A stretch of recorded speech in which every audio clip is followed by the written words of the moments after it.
Doing well, my bud. Doing well. When was the last time we did this? Been some time. It's been quite some time. Ladies and gentlemen, if you don't know who we are, you forgot our faces. My name is Ruben Calvillo. That is a handsome man, Harley Dugan. This is Believe in Texans, and we want to give a shout out to Believe for allowing us to be on this platform here. Guys, this episode was brought to you by Bet Online. So jump into the action right now. Use our promo code BLEAV for a first time bonus deposit. There is a lot of money to be made right now off of sports. College basketball is underway. NHL is underway. NBA starts back tomorrow, I believe, after the All-Star break. Speaking of the All-Star break, man, that was absolutely a horrible performance. And it's not like how it used to be. It's not like how it used to be in the Pro Bowl either. Honestly, the only Yeah. All-Star game that I still watch is from baseball, is MLB. It's the home run derby. It's the AL versus the hmm NL. And it's sad that we saw what we saw from the NBA All-Stars. Yes, we will have John McClain on. He's going to join us at about 7:55. We are going to talk about this season, then preview what's to come. Because what's to come, Harley, is, dare I say, greatness in this Texans team. Yeah, it's a lot of fun to get into. The Houston Texans definitely. We have a future, obviously, and everything that happened in the last year. You talked about the NBA All Star Game, and that was snooze Mm. fest.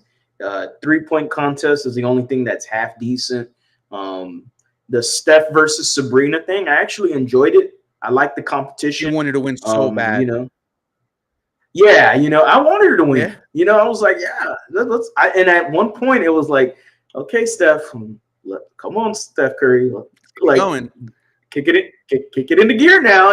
So yeah, it is interesting to see. That was fun, and dunk contest was boring, so boring. The judging sucks, and the NBA All Star Game is absolutely garbage. Fantastic comment there from Joe. Did you hear about Tillman Fertitta wants to bring hockey to the city? I'm excited about it. Come on, bring hockey to Houston. I'm happy to hear that. I am. The Arrows, sure, why not? That's a lot of fun, man. I'm happy to hear that. I have an old school arrows hat, but it's in the shape of a bear. And the bear Okay. itself is wearing an arrows cap, man. Shout out to the arrows. Hayes Ruben hit him the gym.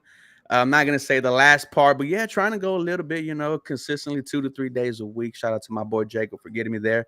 Um, Nathaniel says way more than enough for Barkley and Evans. Absolutely, we will have enough for those two. Are we gonna do it though? That is the question. Stroud dropped 31 points in the celebrity game. I love to see that. However, Michael Parsons did get him a couple of times. So, that was the only fun thing, right? I would have not tuned in this All-Star weekend if CJ Stroud wasn't playing on, I believe, Friday, no, or Saturday. Yeah, I would have tuned. I tuned into the Celebrity All Star Game. A lot of fun. I enjoyed that more than anything the NBA had. That was enjoyable. With or without CJ Stroud, I like the Celebrity Game. I do. CJ was fun. He was absolutely atrocious behind the 3-point line. Didn't make a single 3-point shot, but 32 points, I want to say, or 30 31, points, something like 31. that. Um, 31. Michael Parsons is an absolute bully. That guy is a bully. He should definitely be charged for unnecessary roughness as many times as possible in the NFL due to his bullying in the Celebrity All Star Game. I can't wait to see CJ Stroud take the actual W this season when they play the Dallas Cowboys. So, yeah, that's all I got to say about That's gonna that. be absolutely fun, man. I was looking at our Yeah. schedule earlier today, and dude, it is gonna be so freaking hard, man. You're gonna go almost against 7 to 8 playoff teams next season. So excited for the future. Um, Free agency is approaching us, Harley. And Yeah. it's getting hard every day not to look at the possibilities of who this Houston Texans team could have. We'll get to free agency when Mr. John McClain joins us, because the Houston Texans in the past 48 hours have been rumored around 2 stars, right? One of them being Mike Evans, the other one being Saquon Barkley. I can see the Houston Texans going many different ways. We also have the draft in a couple of months, Harley. The combine is, I think, next week. And we have to Yep. keep our eyes on that as well. Texans have the 23rd overall selection, and we could go wide receiver, corner, defensive tackle. It's getting interesting, man. And it's now year 2. It's no longer year 1. It is the second year of CJ Stroud and D'Amico Ryans. Yeah, these are exciting times for Houston Texans fans. One of the most exciting times, to be honest. It's always fun to have boatload of money, free agency, all the possibilities, all the news and rumors. Scout Combine, NFL Combine next week. Can't wait. Get to see who moves up in the draft, who moves down in the draft. You get to see a better, clear-cut picture of, who do you think is going to be in for the Houston Texans at 23. Maybe there's somebody that's there right now that probably doesn't, be there at 23. So who knows? And it's that fun part of the offseason when you got like that comment right there. When you got this player followed this player and this player followed all the Houston Texans. Like, that's always the funniest part of the offseason for me. I don't know what that does for me. I don't know what Saquon following CJ It's flirting, Stroud, bro. You know what these guys are doing. It's so weird to me. I'm like, okay, what does this do for me? Like, he's not. I don't see anything else happening besides him following a few guys. I will say though, who the hell is following Brevin Jordan? Okay, all right. Well, let's get into it, right? So why, this was brought out to our boy James Roy. Shout out to James Roy. He said, hey, this might not mean anything, but Saquon Barkley follows CJ Stroud, Nico Collins, and JJ Watt. That's it. That goes viral in H-Town. And what seems like 30 to 40 minutes later, you now see Saquon Barkley following Tank Dell and Brevin Jordan. And honestly, like Harley just said, why the hell are you following our backup tight end? He knows what he is doing. This is flirting. This is these stars trying to give us an indication on where they want to go. I mean, we saw it with Patrick Queen and Derek Stingley going back and forth a couple of months ago. I absolutely love it. And what I love, bro, is that it's stars, dude. It's dudes who could produce on the football field. Like, remember when, when everything was looking so good, when you had number 4 and you had DeAndre Hopkins, right? When Russell Westbrook got traded to the Houston Rockets, someone commented under that, and that was Jalen Ramsey. And he said, wow, I guess all the stars are meeting up in Houston, right? That got us so excited here. And, it kind of took me back to that part where people are wanting to come and play for this Houston Texans team. Yeah, it's the funniest part of the offseason. It happens every year now. Especially now with social media taking control. Not with us, though. It's just hilarious to me that we are circling news and rumors around Saquon Barkley because he followed these X amount of players for the Houston Texans. It's whatever to me. It is. Give me some more substantial news and rumors, and I know it's a little dead right now in terms of that, but you're not wrong with the flirting. Could it have been his agent that followed these guys, to grab some more people? Who knows? But it's just ridiculous to me. And ladies and gentlemen, he has arrived. The General, John McClain. Harley, take it away for me, man. How you doing, John? I'm doing great, guys. How are you? Fantastic. Oh, we're doing fantastic. We met you at training camp. I don't know if you remember us. It was a brief little meetup just this past training camp. you were doing your catwalk right down the sideline. I believe I yeah, remember that you guys were sitting down and you came up and introduced yourselves. Yes, sir. Yes. I remember. So you guys are memorable. good. Hey, I appreciate They say that. we I'll look take the it. I'll same. take memorable. Thanks for having me on. For some reason. Yes, thank you. So appreciate you joining us on the newest episode of the Believe in Texans podcast. We've been wanting to have you for quite some time, and we'll say that. We've been listening to you forever. I know, we don't try to make our guests feel old, but I am old. We've been, it is what it is, right? So we've been listening to you forever, as well as pretty much everyone else, obviously. Houston Sports Radio is in the background of the car in my dad's mornings during the weekdays as I'm going to school. And whether it was, 610, 790, or for anybody that remembers 1560 the game, hey, there we go. One of them three was always on. Well, I did KTRH, the sports voice of the Southwest, for, let's see, 15 years. And then I jumped over to KILT when the Texans had their rights out to see who was going to get them. And I've told the story. I asked Bob McNair, I said, I've got a chance to go to KILT from KTRH, which had been the home of the Oilers. And I always like to be on the flagship's home station. And Bob told me, he said, well, I can't tell you who we're going with because this was like a year before. And I said, well, let me ask you this. If you had a chance to go from KTRH to KILT-AM, that was not Sports Radio 610 then, 24 years ago. And I said, what would you do? And he said, well, let me check with Jamie. Jamie Roots was not the president at that point. He was head of marketing, and he was doing all the negotiations with local stations to see who would have the rights. And Bob called me back a few days later, and he said, that question you asked me about what I would do? And I said, yes. And he said, I believe if it were me, I'm just saying if it were me, I would go to KILT-AM. I said, thank you. So I called Moose Rosenfeld, who was the son of the founder and the godfather of radio in Houston, really, Dickie Rosenfeld. And I told him, I said, if you still want to hire me, I'm available. And he did. And that's 24 years ago.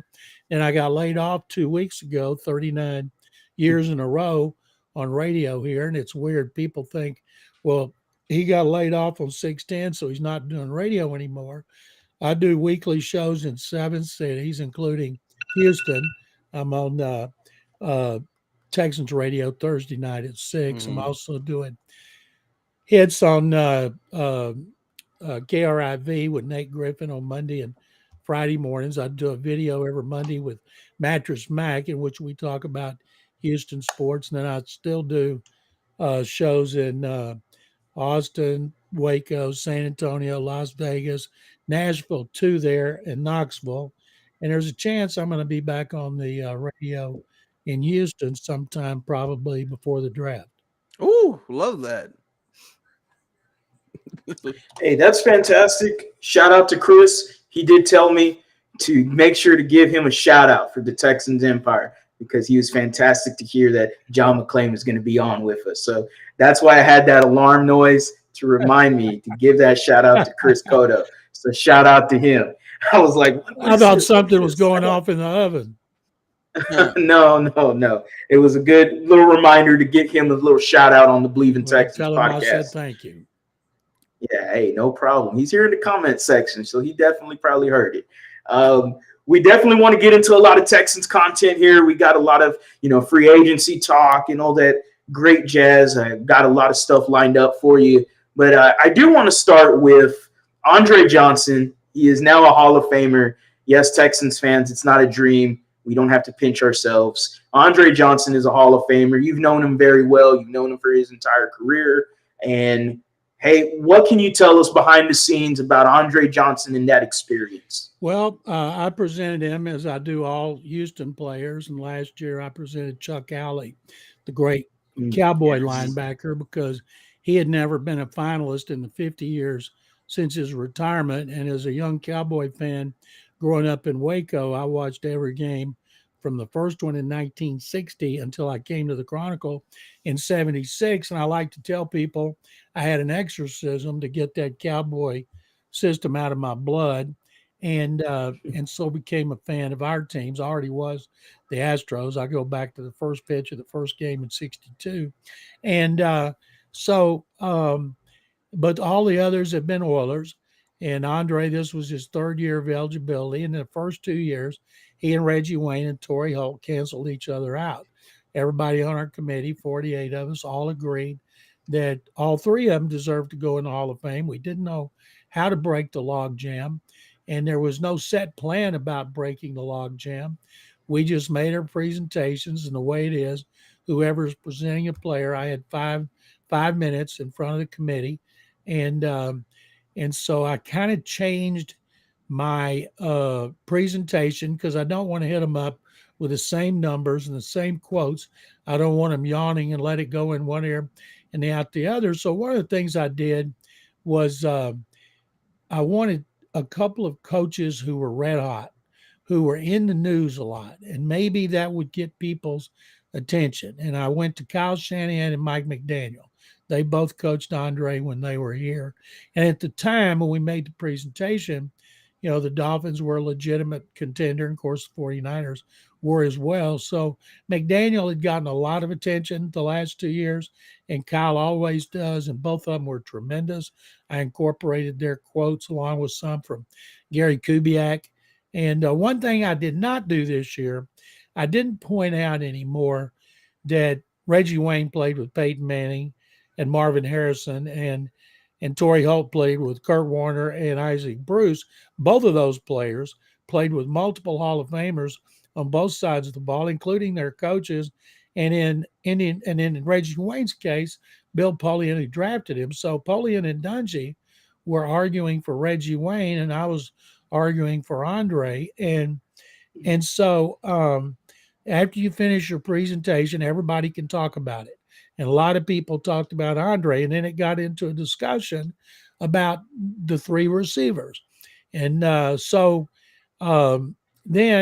at the end of that, when they say, okay, does anybody else have anything to add about Andre Johnson? They give you, the presenter, a chance to do one more thing. And so I gave a stat that I had saved that were Andre Johnson and Jerry Rice. And that was it, of Hall of Fame receivers. And then at the end of the day, you get another chance. I had another stat that Andre was number one and led Jerry Rice, because I wanted people thinking Andre Johnson and Jerry Rice. I didn't say anything about all the quarterbacks he played with.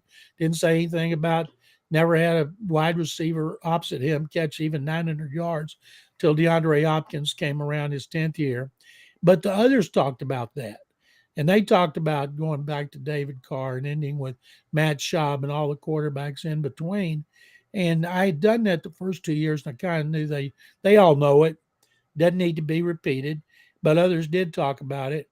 And then they had a reduction from 15 to 10, in which each of us turn in 10. And then they tell us who has been eliminated.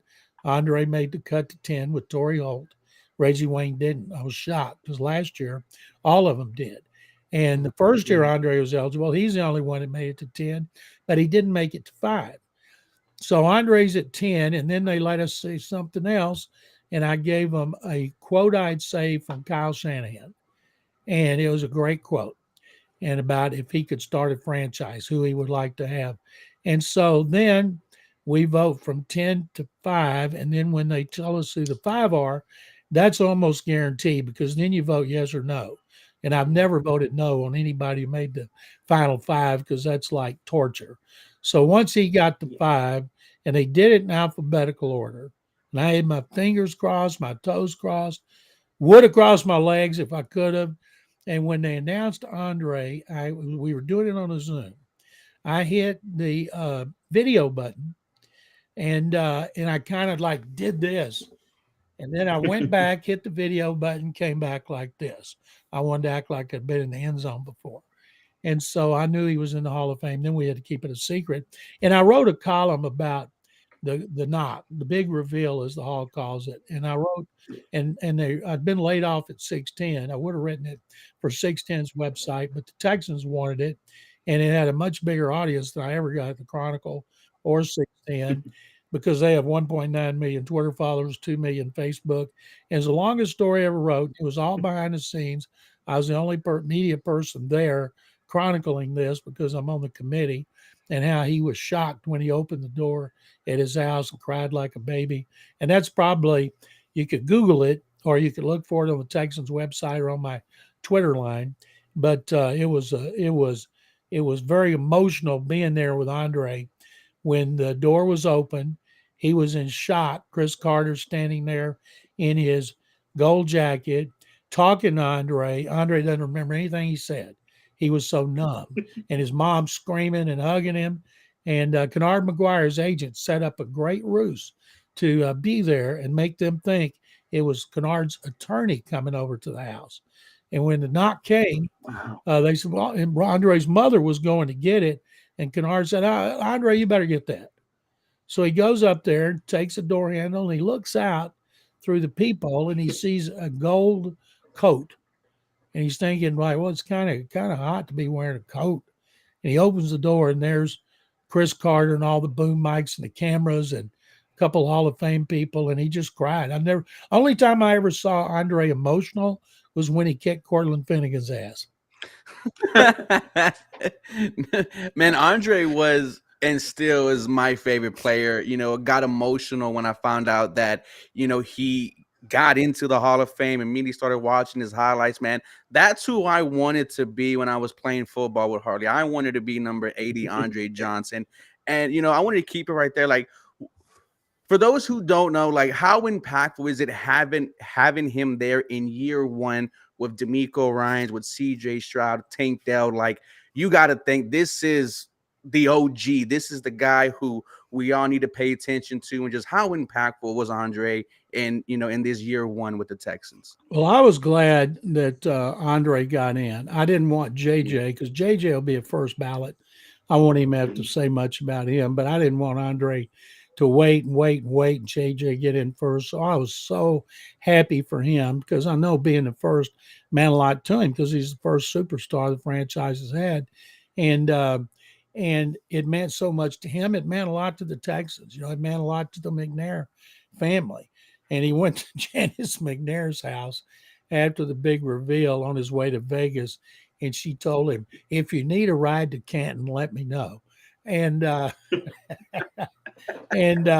Andre said he appreciated it. And so it meant so much to fans.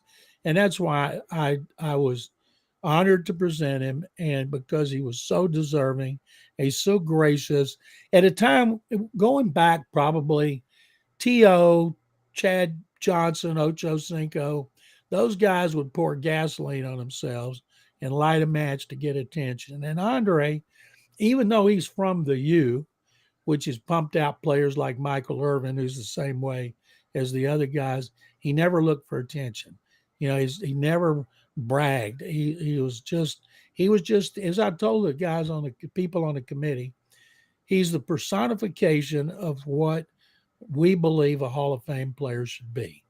And I told him, I said, I watched every practice, every game, saw him behind the scenes in the locker room, and he was the embodiment of a Hall of Famer based on what everybody in this room believes a Hall of Famer should be. And so I'm still excited about it. Can't wait till Canton. And it's going to be being the first. The McNairs, every player has a party thrown in his honor in a big tent on the grounds of the Hall of Fame.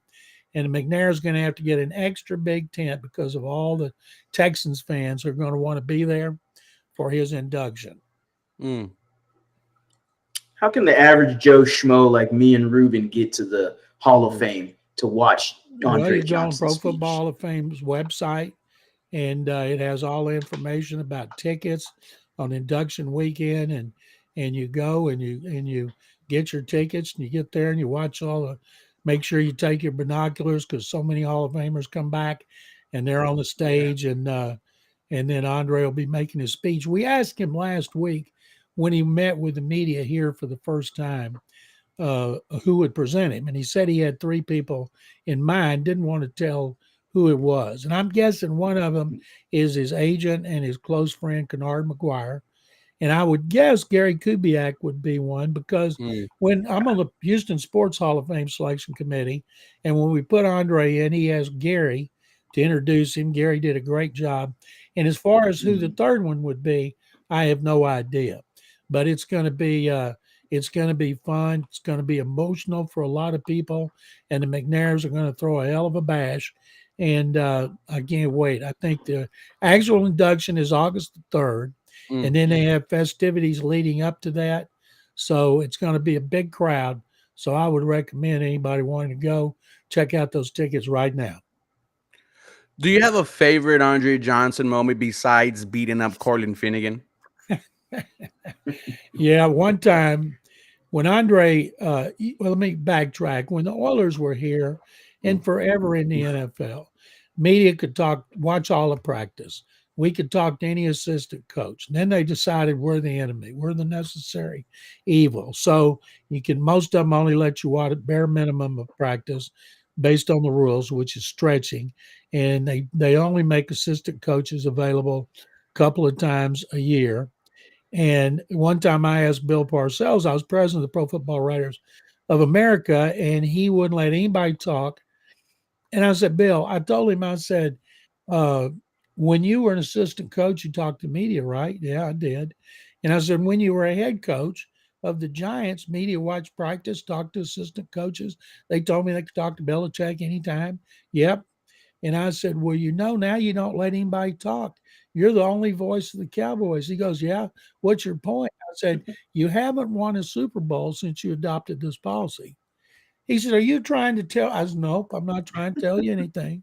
I'm just pointing out something you ought to think about. So since the Texans have been here, Gary Kubiak let us watch practice, talk to assistant coaches, and then the uh, current regime, going back to Bill O'Brien, they said no. With O'Brien and Nick Caserio coming from New England the Patriot way, it was to keep the media at arm's length. So we can be in the locker room for 40 minutes. And a lot of times guys aren't in there. PR staff does a great job to get them. But Andre every day would come to his locker after he showered. He would sit in front of his locker and the media would be all behind him. Mm. And he would sit there and he had his towel on and he learned how to put his underwear on under his towel. And he would stand up with his back to us and he would put his clothes on, his socks, his pants, his shoes. He would brush his hair. Then he would turn around and answer questions. And I asked him one time, I said, what do you do at home when you have to do all this by yourself? He said, what do you mean? I said, every day we're right there watching you get dressed. Don't you miss us at home? He said, you know what? I never thought about that. He said, when I come out, it's like nobody's here till I turn around. And when I turn around, all of you are there. I said, I've seen your back so many times I could detail every bit of it. And I thought that was very interesting.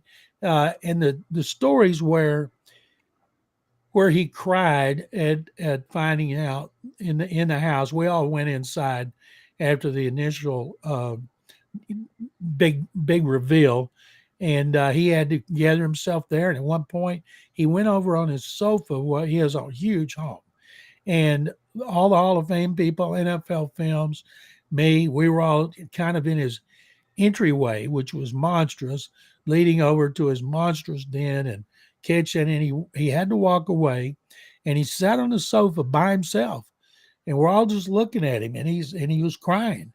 And then finally he sniffed a little bit, got his composure, and I was shooting pictures of this like crazy. They're in the middle of my story that I wrote for the Texans, and then he came back over and he was okay, and then he broke up again. People ask him, and I've had a lot, what were his biggest catches? And I remember one against Arizona when he caught a ball over the middle at the 5 and he had to bounce off at least three, maybe four people to score. One against Washington, in Washington, back of the end zone, in which he was covered, and he made a leaping catch just inside the back line, and the Texans won in overtime. And I remember Kyle Shanahan and Mike Shanahan coming over from Washington's locker room to congratulate Gary Kubiak and Andre on that victory. And then he made one against the Titans in Tennessee, in which he was streaking down the right sideline. And just across the goal line, he reached out with one hand and caught the ball as he was losing his balance. And those to me are three that stand out. There was another one on the left sideline in which he went up and came down on his head. So there were many catches. And I go back to the draft. Charlie Casserly is my favorite general manager because he was old school. He believed in beat writers, newspapers, the power of newspapers. Newspapers don't have that influence anymore because every team has its own website, and you want a certain kind of coverage, you're going to get it from the website, which is mostly positive. But Charlie would call me before the draft and say, "Who you got in your mock for us?" And I knew David Carr was going to get drafted in October, so I had him in all of them. But the second year, I was at the draft in New York, and I said, "Well, I'm kind of going with Andre Johnson." He said, "Put him down." And I said, "Well, what if Detroit takes Johnson?" He said, "They're not. They have to take Charles Rogers. They need a receiver. They have to take Charles Rogers from Michigan State." I said, "What if they don't? What if they take Andre or another player?" He said, "It's not going to happen. I can tell you, they're going to take Rogers." And I said, "Would you take Rogers?" He said, "No way." And he had too much baggage, and that's exactly what happened. They took Rogers. He was a huge washout because of his baggage. He never could get it together to embrace his talent. And so I told Gil Brandt, the longtime Cowboy head of scouting, who was worked for the NFL for years after Jerry Jones fired him in '89, and Gil was the one who would determine what players came to New York when they did the draft up there. And I told him, I said he wanted guys he knew were going to be drafted in the top 10. And I told him, "You don't have Andre Johnson on this list." And Gil said, he's not going to be drafted in the top 10. I said, "Gil, yes, he is. He's coming to Houston." He said, my sources tell me no." And I knew Gil okay then. When he died last year, I knew Gil really well. Spent a lot of time to him, but I learned right after that, you never tell Gil Brandt, "I told you so," because I told him after. I said, "Gil, see, I told you." And he didn't take that very well, so I never did it again. But Andre should have been in New York with his mama, living it up because the NFL treated him like royalty when they were in Manhattan before they started moving them around. And to me, it's never been the same being in all these other cities. They've done a great job. But being in New York, downtown Manhattan, Radio City Music Hall, Madison Square Garden, the Javits Center, you couldn't beat that. It's like that first day of the draft there when Andre was drafted is like the pulse of the universe. Yeah, I could see the New York vibe. I do like what they've been doing traveling because obviously, for bias purposes, I wanted to come to Houston. I want to be there. I like to see it Well, they happen. bid, So, Houston bids on it, and I think yes. eventually that considering we've done such a great job with Super Bowls, Final Fours, college football playoffs, Yeah. now we're going to get a World Cup match, that we're going to get one. But how they decide, like, it's like they're taking care of a lot of the old teams, and they probably should have it in Vegas every year because everybody loves going to Vegas. Super Bowl was a huge success this year, but it may have been the smallest crowd they've ever had. Used to, they'd want a stadium with at least a capacity of 70, but now they don't do that anymore. And so I think we're going to get it eventually. Two people that were great for campaigning for Houston, Bob McNair and Jamie Rhodes, they're dead. So they're not the ones campaigning because they had so many sources and they knew so many people they could rub elbows with. When we got our last Super Bowl, I was in Boston at a league meeting, and after it was over, Jerry Jones and Jeff Lurie from the Eagles, the owners, I interviewed them, and maybe Bob Kraft. And all of them said in one way or another, "We didn't vote this because it's Houston. We voted this for Bob McNair." I will say, John, this was fantastic getting into some of the Andre Johnson stuff. We'll delve into one of the tweets I think that could start segueing us into the rest of the Houston Texans. The tweet I'm referencing is from Matt Miller. I don't know if you saw it. It kind of went a little viral yesterday. Matt Miller's tweet was pre-combine draft take. The Patriots should not draft a quarterback at number 3 overall. The roster isn't ready for a rookie quarterback and would just set his development back. This isn't Houston with a Hall of Fame left tackle and solid supporting cast. This is closer to Carolina, and we saw how that worked out. Obviously, the whole Texan social media, local radio took it and grabbed it as revisionist history. I'd love to hear your thoughts on this because I quite frankly agree. Well, I got great respect for Matt Miller. He does a great job. Yes. But yes. they didn't have a good roster. They didn't. Now they had it, and I wouldn't say Laramie Tunsil's a Hall of Fame left tackle. He might be someday. To me, to be in Hall of Fame, you got a run block and you got a pass block, like Trent Williams. He's great at both. And if you look at the people that they signed who produced this year, they didn't. I disagree with that totally. Yeah. If everybody picked them to be one of the 2-3 worst teams in the NFL with that roster, and nobody had a clue Stroud was going to be as good as he was, and a lot of that was coaching and how he took to the coaching. And you can't overemphasize the importance of having Bobby Slowick and Gerard Johnson back. And I think Bobby, as I've told everybody, and I wrote for 610, he's not ready to be a head coach. Gerard Johnson not ready to be a quarterback coach. They both were in their positions for the first time. Bobby's not going to be a head coach after 1 year and call plays. I said 2 years, he's out of here. Gerard will be the offensive coordinator in 2025. And so, no, I don't think that roster, they did a lot with Stroud making great plays. The running game was not as bad as it had been, but still pretty bad. That's the thing they need to improve the most is the running game to take some pressure off Stroud.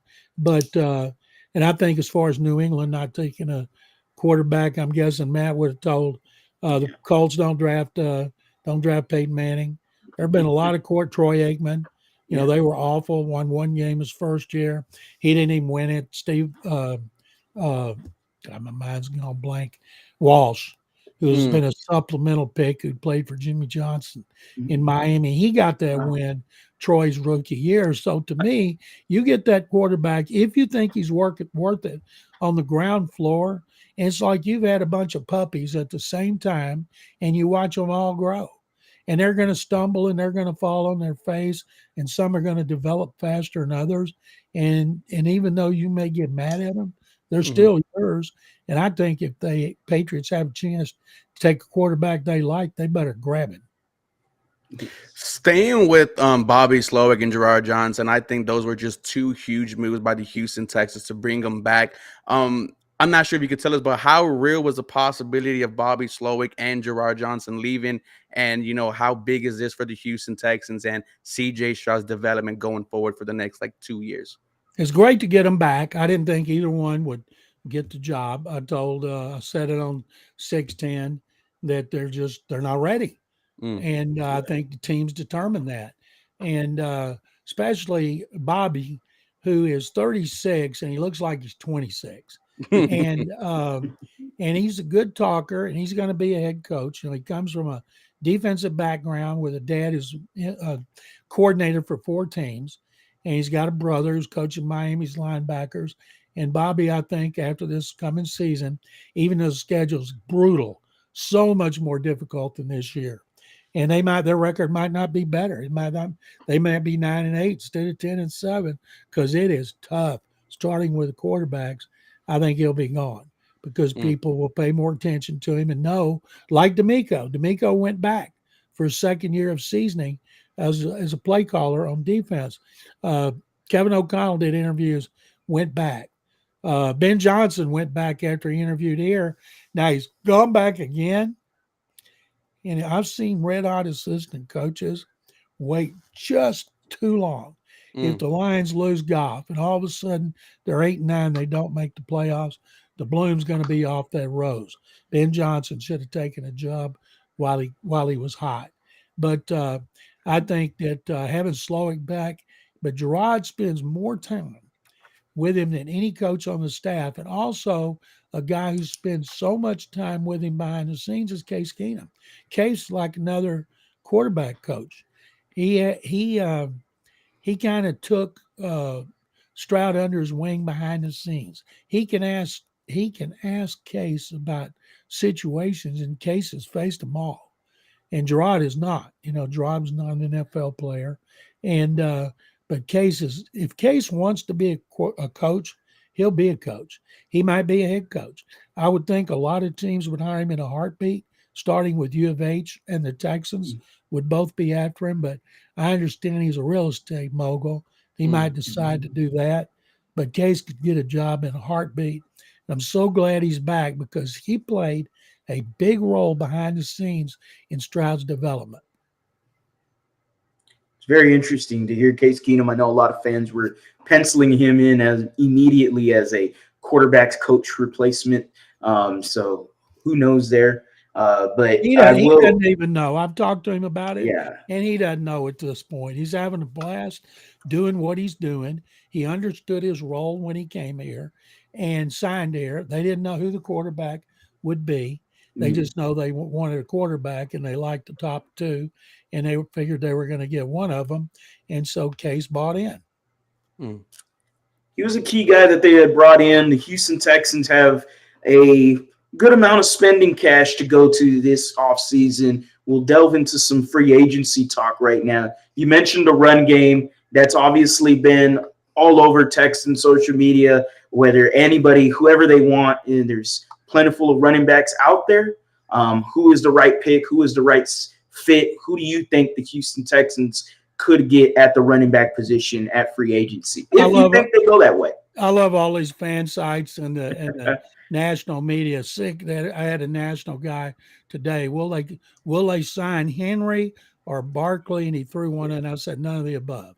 Really, the Texans are not? No, that's not what they're going to do.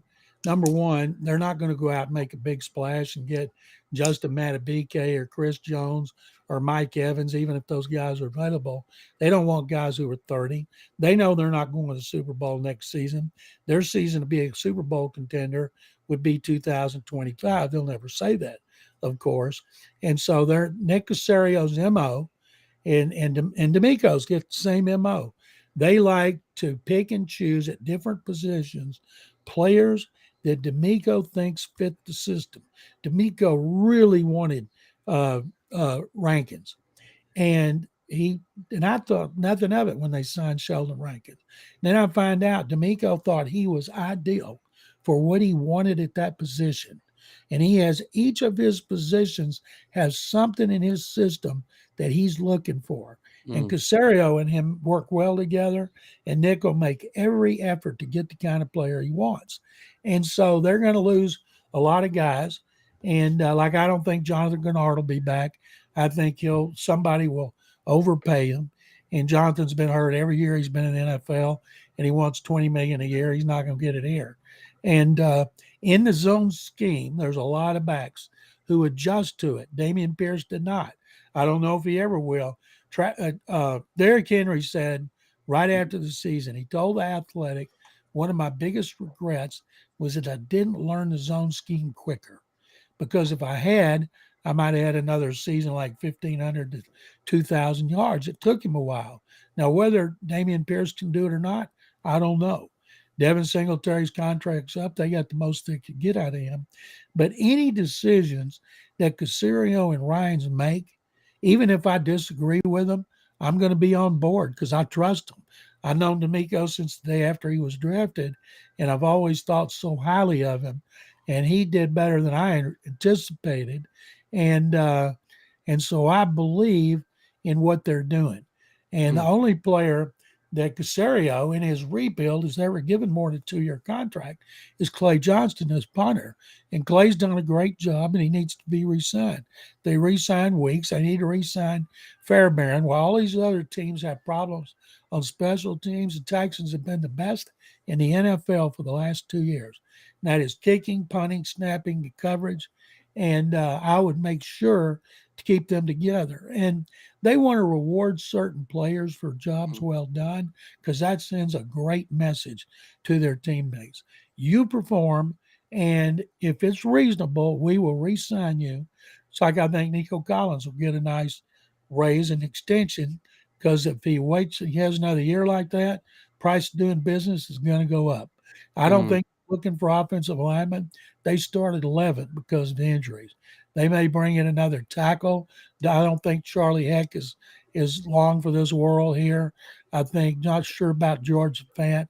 One of the things that impressed me the most about Casario last year, going back and the start of training camp when players started going down, the great job they did signing players off the street. And then after the season started, they ended with their second, third, and fourth safeties all signed off the street during the season, all contributed to them winning a playoff game and being tied at halftime in the divisional round at Baltimore.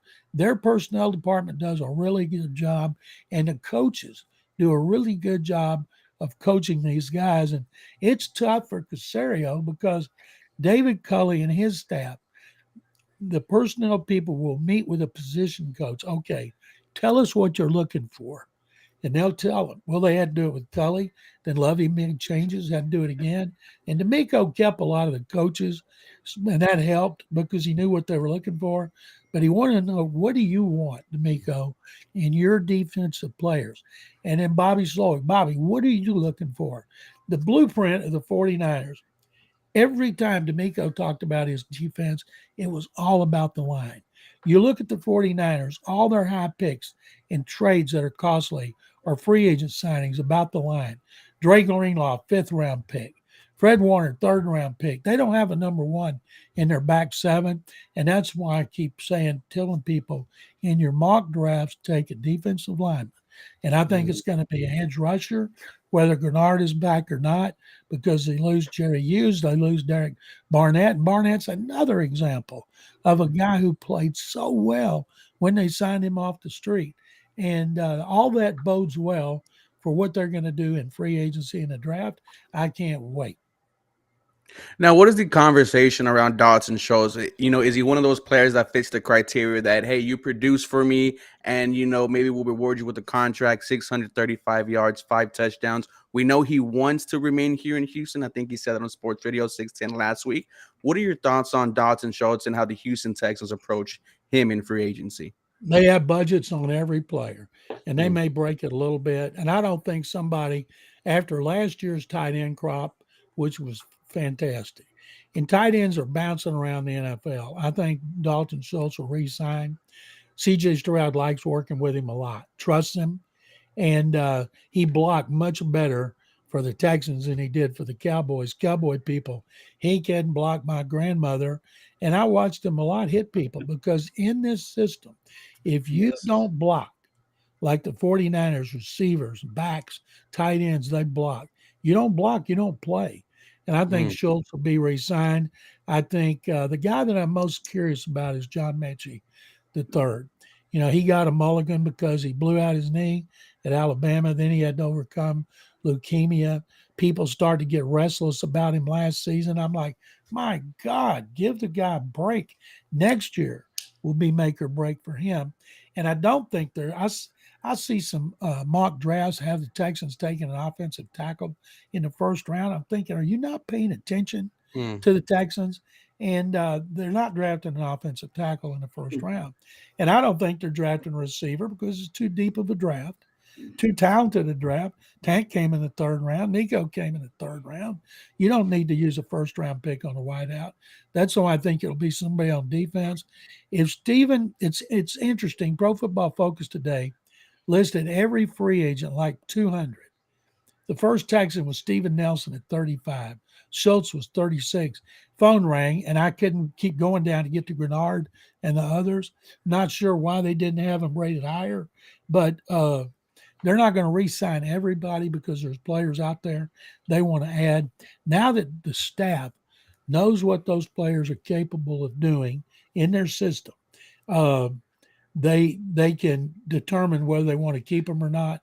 And I think there's going to be a lot of changes. And as far as having a lot of money, cap's supposed to go up at least 20 million, maybe 25. It'd be the largest increase in history. They roll money over like most teams do. And they're not going to go out on a wild spending spree and spend 30 million a year on somebody that's 30 years old. That's just not what they're looking for. friend of the show, Mark Burgeon, with the comment there. John, what keeps you ticking with the coverage, man? Which spans 5 decades. Mark Burgeon is a Believe in Steelers podcast host with Ike Taylor. What keeps you ticking, man? What keeps you going? I've done that podcast with him and Yes. Ike up there. Well, let's see. I've been in the business 54 years. Started in 1973 when I was going into my junior year at Baylor, when Dave Campbell, a great sports editor from Waco Tribune Arrow, founder of Texas Football Magazine, hired me to cover high schools. I graduated 75, came to Chronicle 76 to cover the original Houston Arrows with Gordie Howe and his sons, Mark and Marty. And then I moved over. First Oiler training camp was 77. And so I like doing it. I retired from the Chronicle after the 2022 draft. My last story was on Jalen Petrie, Sikkim.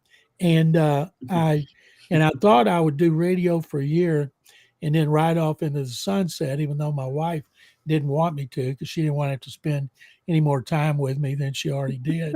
And so Mattress Mac reached out immediately and asked me to come meet with him, and I did. And he wanted to start a website called Gallery Sports based on gambling. And I said, Mhm.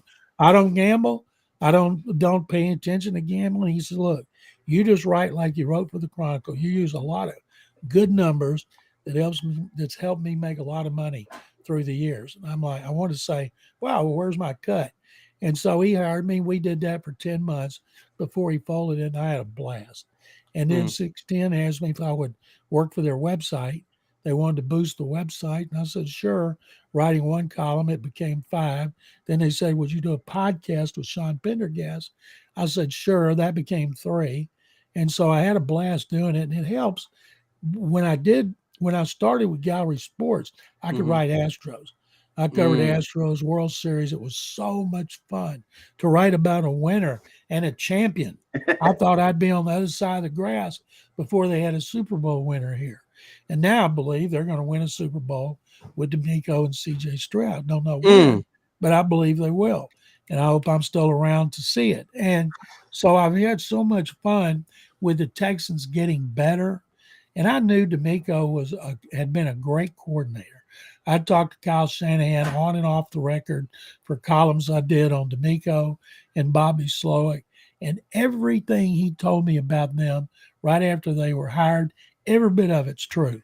And it gets me really fired up for next season. And even though the schedule is so difficult, what this team's going to be capable of doing after another productive offseason.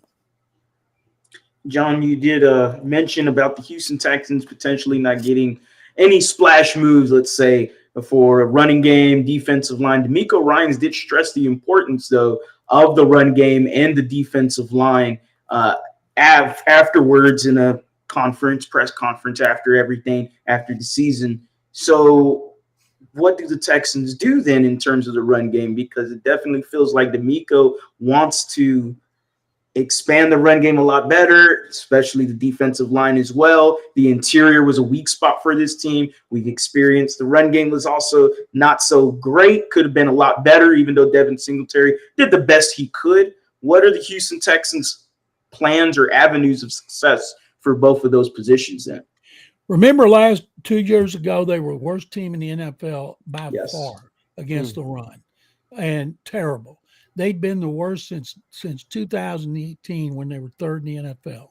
So I thought, okay, if they could just get to maybe 20 to 22 against the run, what an improvement that would be. And if they hadn't let Jonathan Taylor go crazy at the end of the season, they were 3rd against the run going into that game.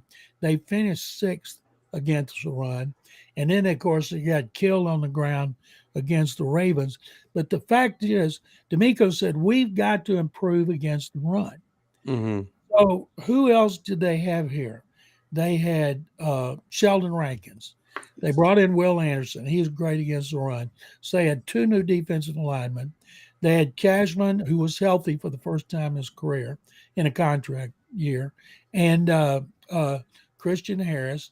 And then in the secondary, they had Derek Stingley Jr., Steven Nelson, and then they had Jimmy Ward, So really, the only new guy, Ward was new, and two defensive tackles were new going into the season. Now injuries forced them to make some changes, Mhm. but they made a complete turnaround because the scheme, the attitude, the coaching, and that's what I think is going to happen on offense. If you look at their offensive line, Michael Dieter was brought in here to be a backup. He didn't play it down at a position in Miami in 22, and he had to start here. And then you got Juice Scruggs. They traded in the second round to make him the center. He gets hurt. Jared Patterson has to play center. He'd been playing left guard. Then when Juice comes back, he plays left guard. Kenyon Green's whole season was a washout. Titus was playing out of position because they thought he was a better left guard, and they had the five best linemen with Fant at right tackle. Then Titus goes out. They should have some luck with injuries because they had so many injuries. They were, I think, at one point near the end of the season, they were 1-2 with people on IR, and they used their maximum number of guys to come back. You know, they even had Fairbairn out. Early in the year, Clay Johnston was hurt. And so up front, ideally, your tackles will be Tunsil and Howard. Kenyon Green go into his third season. He's had an entire season and off season to prepare physically and mentally to be the player that Casario and Lovie Smith thought he could be when they took him 16th. Then you would have Scruggs at center, Shaq Mason right guard, and then you'd have some good backups. And they'll probably sign another couple of linemen as well.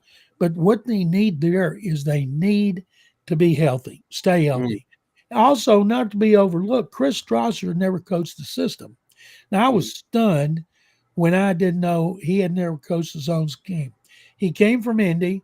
They signed him. Bobby Slowick was praising him near the end of the season about the job he'd done with all the injuries, and he admitted he'd never coached the scheme. And I think that showed a lot. So Chris Strasser, after coaching it for a year, he should be better. But they still got to get enough back. And I wouldn't take one in the first, second, or third round. You can get one. Look at Isaiah Pacheco. The NFL's loaded with running backs who come in the mid to late rounds, or even free agency. I remember when Gary Kubiak had Steve Slayton, third round pick. Steve had over 1,300 yards. An undrafted kick cover from Tennessee, Arian Foster, practice squad twice. All of a sudden, he gets to play near the end of the year. Boom, he looks good. Well, they didn't trust him enough. They still used the second round pick on Ben Tate. Yes. And is that Ben's last name? Yes, Ben Tate. Ben Tate. So Ben came in as second round, got hurt. Arian had to play all the time. Became one of the best backs in the league, and the best in franchise history because he figured out that system. They will find somebody who understands the zone scheme where the linemen go there. He gets the ball, he plants the left foot, he goes, and he instinctively picks up the right hole. Damian Pierce is all about the power. Go straight ahead. Hit the gap that you're supposed to go through. If you have to adjust, fine. Run over people, give them a shoulder, give them a leg, and it's more about power.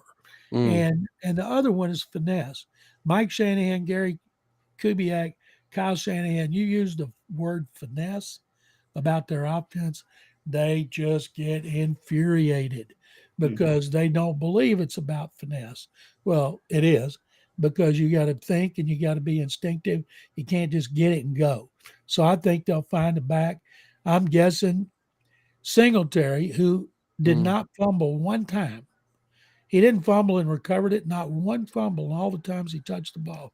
They only had two players lose a fumble besides they lost six. Two of them four were Stroud, and one was Beck, and the other one was Schultz. That to me was a miracle. Only two non-quarterbacks fumbled. And so Singletary's got a lot of good qualities. I think they'll try to re-sign him. Don't think at his age, 27, his size, he's going to get more than he got last year.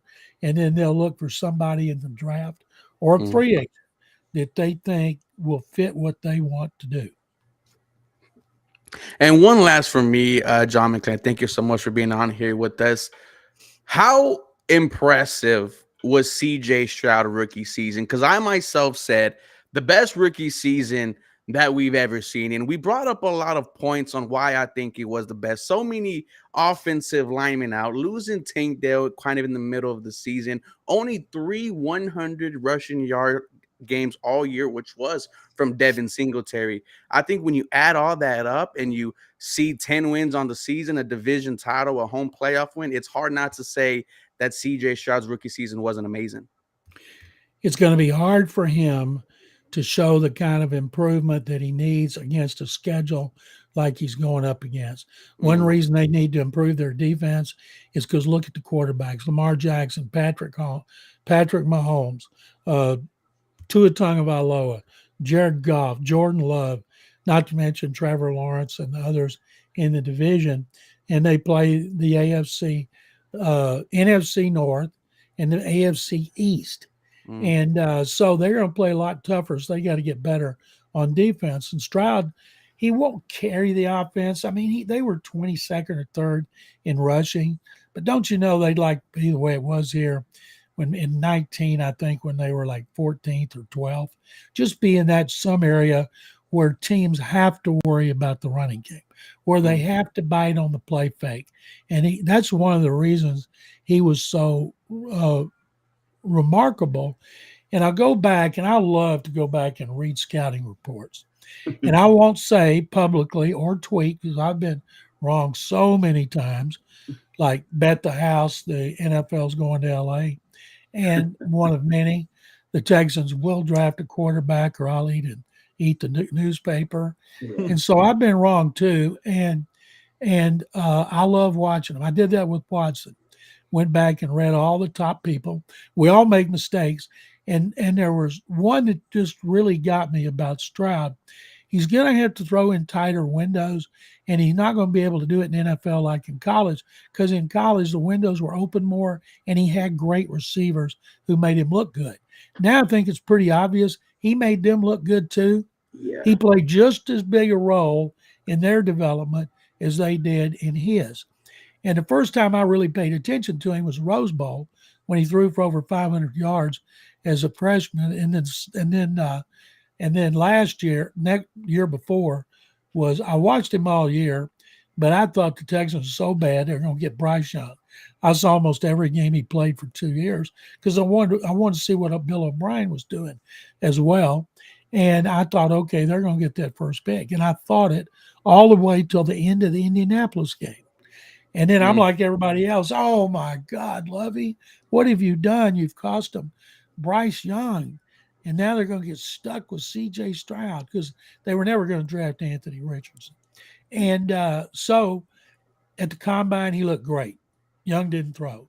People were talking about, man, what a great combine. If you can't throw in shorts and a T-shirt when nobody's rushing you and nobody's covering your receivers, you shouldn't be a quarterback. But he looked good everywhere he went. And then we all knew Young was going to Carolina, and they were going to draft Stroud second.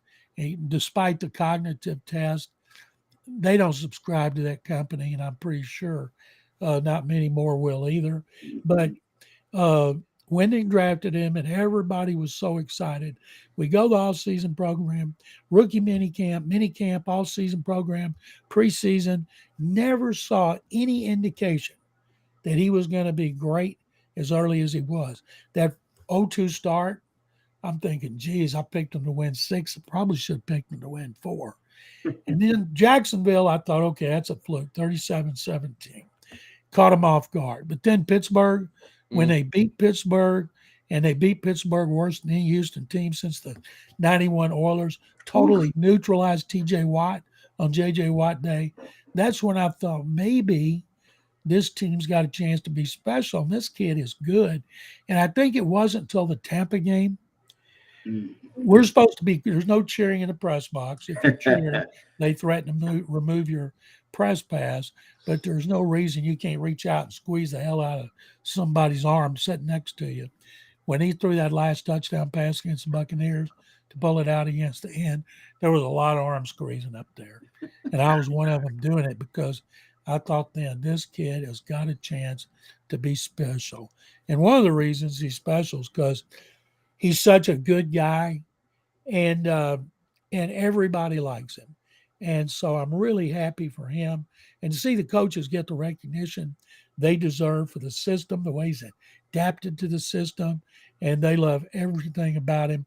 I know Houston fans do as well. Can't wait to see what he does for an encore.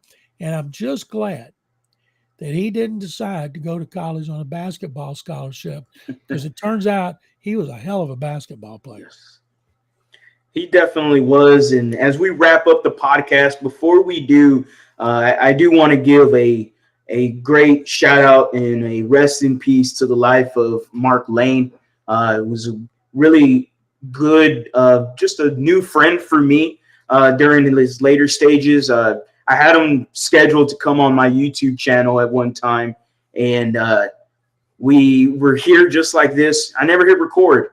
We were just starting to talk about content creation. I was barely at 1,000 subscribers, kind of struggling, and he just gave me advice for 35 minutes, just talking about content, talking about what I can do, how can I improve. And that was just an example of the kindness from Mark Lane. And he was just such a nice guy and such a great guy as well from anybody else that knew him personally. John, you got any good stories from about Mark Lane?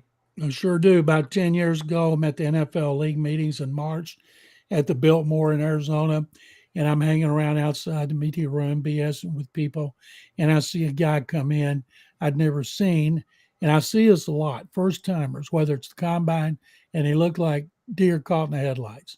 So I decided a long time ago, when I saw somebody like that, go up and introduce myself, and I did that with Mark. He told me who he was, and he was doing his first league meetings. And I said, well, NFL's having a party tonight around the pool. If you want to come and you meet me, I'll introduce you around. And so I did. And I started with the Texans. And I remember Bob and Janice McNair talking to him and talking about what a nice young man he was. And Shireen Williams from Pro Football Talk, used to be a Forward Star Telegram, is my closest friend in the league. And forever we ran what's called a Combine Quotes Network, in which we would assign members of the Pro Football Writers of America players to transcribe their interviews, send to a bulletin board. So you might do 3 or 4 over the life of the Combine and get access to 300. When I introduced Mark, he kept wanting to do more. He kept saying, let me do more. How many you done today? 7. Nobody else has done 7 all week. Well, I want to keep doing them. So we declared him the champion. And then 3 years ago, Shireen Williams and I were inducted into the Texas Sports Hall of Fame, second media class in their history. And I'm looking around, and there's Mark. And I said, what are you doing here? He drove down from Arkansas.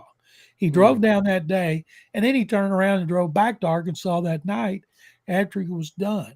And I was flabbergasted that he would do that, but that's the kind of guy he was. And last year he was having those lung problems, and they couldn't find out what's wrong with him. He's 36 years old.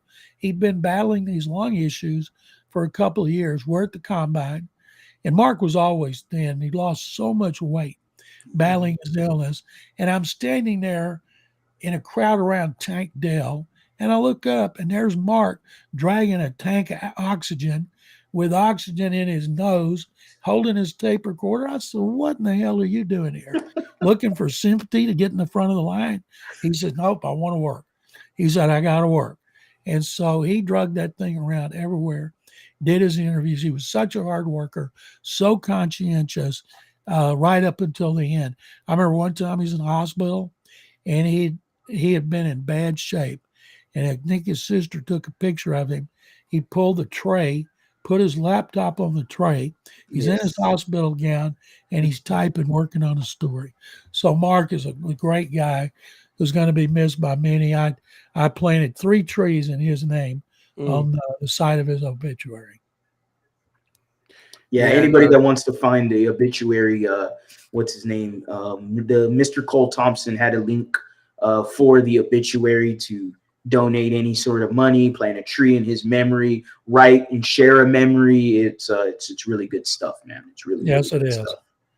Ruben, go ahead, man. I'm sorry. Yeah, no, just wanted as we end today, man.